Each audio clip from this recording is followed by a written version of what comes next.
Now, this week, as you will have seen on the show by now, if you've seen the show, and if not, I'm giving it away, but I don't care because I'm excited about this, because we have been, for once, not idiots, not useless, brilliant, because we have made this. Yeah, I better put that into context for you. We've addressed what is a pressing and growing need for the nation. Flooding, it's a big issue. Houses being built on floodplains, global warming, etc. means pretty much every week somebody goes to sleep in their bed and wakes up in a lake. And what we've noticed was there's no way of getting about. Your car doesn't work. Well, there is with this. Come have a look. It's the Hovervan. This is the business end. You get a better view. There's people leaning on it there. Ignore them. They're just being disrespectful of our creation. You see, it's a van inside. Much like that's a van there. That's an ordinary van. If you imagine that, but turned into this. This is to make it a bit more floaty on the side. Mr. Clarkson's joined me. Hello. Just tell them I'm a good driver. Oh, yeah. Just tell them it wouldn't have worked if it worked for my driver. I will get to that bit in a minute. Let me talk you through what we made and then what he did to it. So what it is a van. We sit up the front.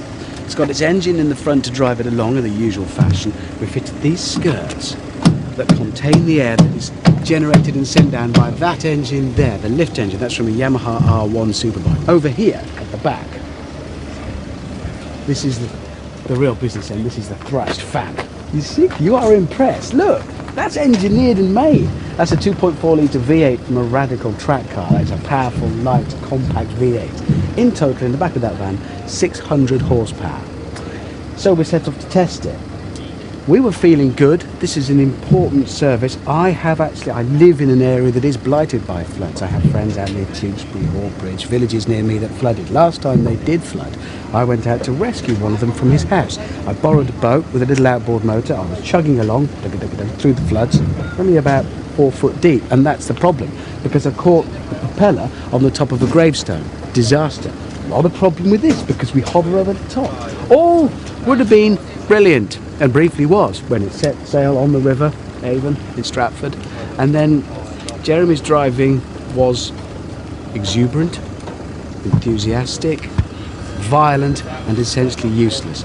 I'm not going to give too much away more than that, because if you haven't seen what we did with this, you should.